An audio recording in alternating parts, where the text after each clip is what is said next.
ke anakku. Nah, kamu harus tinggal di sini. Aku cari ke ujung dunia. Aku nanti lihat ya. Akan aku munculkan orang-orang itu.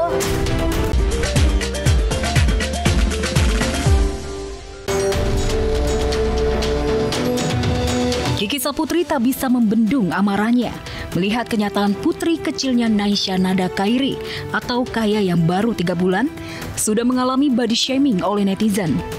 Yang membuat Kiki meradang kalimat yang dilontarkan oleh netizen tersebut tidak hanya bernada kasar, tetapi juga mengandung unsur ancaman. Pas sentuh ke anakku, nah kamu harus tinggal di sini. Aku cari ke ujung dunia. Aku nanti lihat ya. Akan aku munculkan orang-orang itu. Kiki lagi ngapain saya? Yes. Karena udah sampai nyup. Lagi jahat sih. Itu kayak ini apa itu udah kelewat batas kata-katanya. Orang tua mana sih? Orang tua mana yang nggak pasti hancur hatinya kalau anaknya sampai sedangkan nggak ada masalah gitu loh. Kecuali mungkin ada masalah, ada hal-hal yang kira anak main atau gimana itu mungkin ada dicari masalahnya gimana awalnya kronologisnya. Ini kan enggak baik.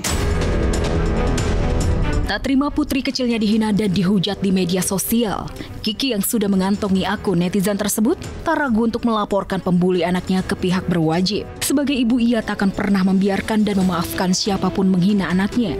Langkah Kiki tersebut tentu mendapat dukungan dari Khairi suaminya dan keluarga. Udah ketemu kan kepolisian kita kan maksudnya ada cyber ya. Itu udah ketemu. Nanti tinggal tunggu aja karena saya jadi efek jerak. Lu orang dewasa, lu nggak suka sama gue, jangan nyerang anak gue. Anak gue nggak tahu apa-apa. Memang sudah seperti itu, laporan kesana kemari. Kalau ayah dukung aja, apalagi ini kan buat pelajaran, buat ya efek jerah lah minimal.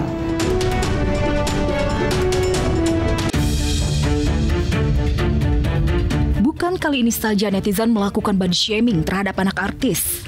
Kejadian yang sama juga pernah menimpa Aminah Hana Nur Atta. Sedih dan sakit hati dirasakan Atta dan Aurel. Putrinya yang tak berdosa dijadikan bulan-bulanan netizen di media sosial. Keduanya pun sepakat untuk memberikan efek jera pada pelaku dengan menyeretnya ke polisi. Pemberian terbaik Pak dari terbaik, tapi dihina gitu ya. Maafin, kita udah maafin. Kemarin kita juga malam ngomong sama istri terus belum tidur juga udah sayang kita kan harus saling memaafkan ya. Tapi efek jera itu harus ada supaya tidak terulang lagi sama bayi-bayi yang lain juga.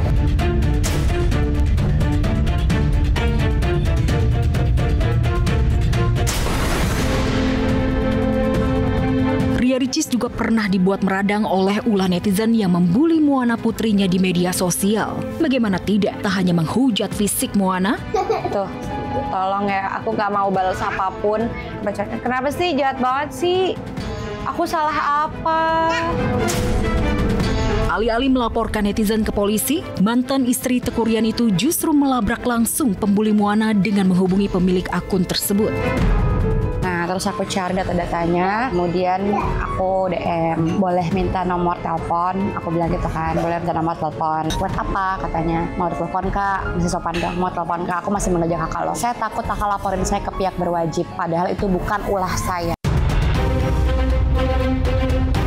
Sejak saat itu, Ricis pun mengaku sangat sakit hati dan trauma melihat Moana jadi korban body shaming netizen. Ia pun bertekad untuk tak pernah mengizinkan Moana memiliki akun di media sosial.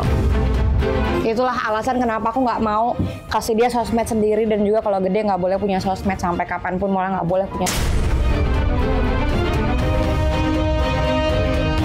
3 biduan uji nyali jelajah rumah hantu.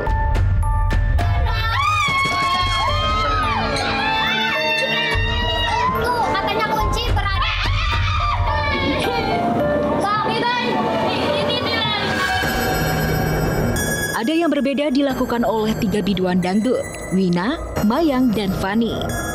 Biasanya liburan dilakukan orang-orang pergi ke tempat wisata atau menikmati indahnya alam pegunungan.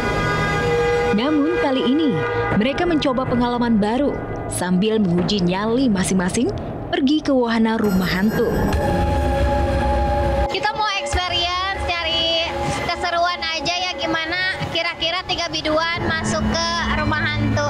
Apakah kita akan terkaget selamat? Hei!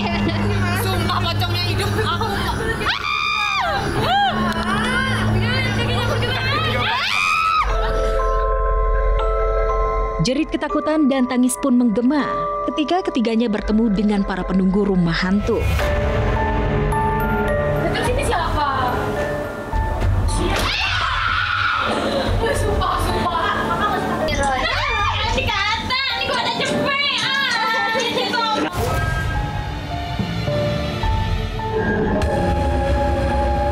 Ya, walau sebenarnya takut dengan makhluk astral, pengalaman seru di dalam rumah hantu membuat mereka merasa dejavu. Karena sebelumnya ketiganya pernah mempunyai pengalaman mistis. Seperti apa ya pengalaman mistisnya? Aku baru-baru ini ketindihan.